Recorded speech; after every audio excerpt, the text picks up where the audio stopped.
Assalamualaikum warahmatullahi wabarakatuh. Hai anak-anak kelas 5.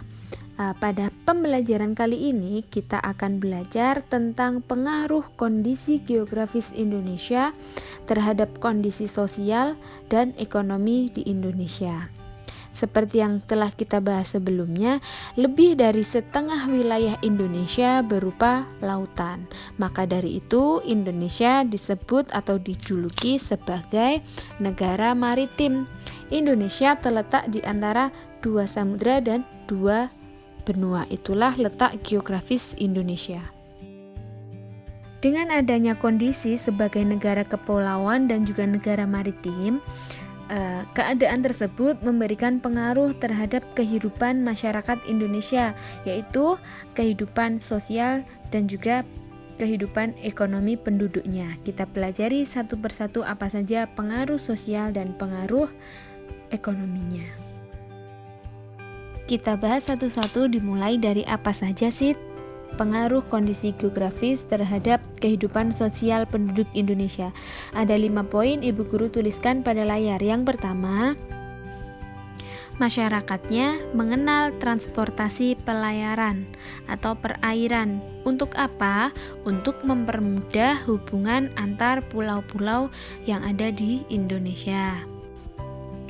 Pengaruh yang kedua yaitu adanya sekelompok masyarakat yang terbiasa hidup di laut. Jadi mereka beradaptasi atau menyesuaikan dengan kondisi tersebut. Contohnya suku Bajo, karena mereka hidupnya di antara pantai-pantai dan laut-laut sehingga mereka mendirikan rumah di tengah laut. Ada juga suku laut di Kepulauan Riau, mereka tinggal di dalam kapal. Pengaruh yang ketiga yaitu terjadinya pembauran budaya luar dengan budaya lokal atau bercampurnya dua budaya sehingga menghasilkan atau menimbulkan budaya baru. Contohnya batik lasem. Batik lasem bercorakkan gaya Tiongkok. Nah, Tiongkok ini dari Cina sehingga dipadukan dalam sebuah budaya baru. Pengaruh yang keempat yaitu berkembangnya ilmu pengetahuan dan teknologi sehingga lebih maju, masyarakatnya lebih mengerti bagaimana cara menggunakan alat-alat teknologi, lebih mengerti bagaimana cara menggunakan internet. Itu adalah dampak positifnya. Dampak yang terakhir yaitu dampak negatif atau dampak buruknya, yaitu munculnya ketimpangan perpaduan sosial yang tidak sesuai. Maksudnya adalah tidak seimbang antara masyarakat satu dengan masyarakat lainnya. Nah, itu dia tadi 5 pengaruh atau dampak kondisi geografis Indonesia terhadap kehidupan sosial. Kita lanjut. Pengaruh kondisi geografis Indonesia terhadap kehidupan ekonomi. Kita juga akan bahas satu persatu, ada 4 poin yang sudah Ibu Guru tuliskan. Yang pertama, dengan adanya laut yang luas, pantai yang indah, maka Indonesia memiliki sumber daya alam laut yang luas seperti ikan, rumput laut, terumbu karang, dan lain sebagainya. Pengaruh yang kedua yaitu banyaknya usaha ekonomi yang berkaitan dengan sumber daya alam laut seperti nelayan, penjual ikan, pariwisata, dan juga produksi garam. Namun dengan adanya laut yang luas dan juga indah, ada juga dampak negatifnya yaitu adanya pencurian ikan maupun hasil laut lainnya oleh negara asing. Hal ini disebut illegal fishing, yaitu memancing tanpa adanya dasar hukum. Pengaruh yang terakhir yaitu Indonesia berada pada letak strategis atau mudah dijangkau sehingga dapat dijadikan sebagai jalur perdagangan antar dunia.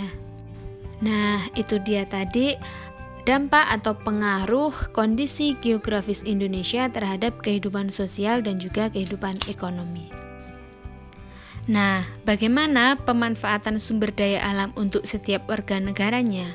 Setiap warga negara memiliki hak untuk memanfaatkan sumber daya yang ada di Indonesia. Namun hal itu juga diatur oleh Undang-Undang Dasar Negara Republik Indonesia tahun 1945 pasal 33 ayat 3 yang menegaskan bahwa bumi dan air serta kekayaan alam lain yang terkandung di dalamnya dikuasai oleh negara dan dipergunakan untuk sebesar-besarnya kemakmuran rakyat. Namun dengan adanya hal itu kita harus tetap selalu menghemat sumber daya alam kita supaya tetap bisa digunakan oleh anak cucu kita nanti. Kenapa pemerintah perlu mengatur hal ini? Karena ada 3 hal poin penting, yaitu untuk penghematan sumber daya alam, yang kedua untuk perlindungan hewan dan tumbuhan, dan ketiga untuk pemeliharaan lingkungan. Kemudian apa saja yang perlu masyarakat lakukan untuk melestarikan sumber daya alam? Yang pertama, menghindari adanya kerusakan alam laut maupun darat. Yang kedua yaitu gotong royong membersihkan dan merawat lingkungan alam, dan yang ketiga menggunakan sumber energi alternatif. Itu tadi materi kita pada kali ini. Kita sudah bahas dari mulai pengaruh sosial, pengaruh ekonomi, kemudian bagaimana cara memanfaatkan sumber daya alam yang baik, bagaimana pemerintah mengaturnya, kemudian bagaimana pula masyarakat menggunakan atau melestarikan alam di sekitarnya. Kita akan lanjut pada soal yang akan kalian kerjakan. Ini dia soal yang perlu kalian kerjakan. Ada 5 butir soal, kalian kerjakan pada buku tugas kalian. Kemudian kumpulkan pada hari yang akan Bu Guru umumkan pada grup WhatsApp. Selamat mengerjakan dan tetap semangat untuk belajar. Terima kasih. Wassalamualaikum warahmatullahi wabarakatuh.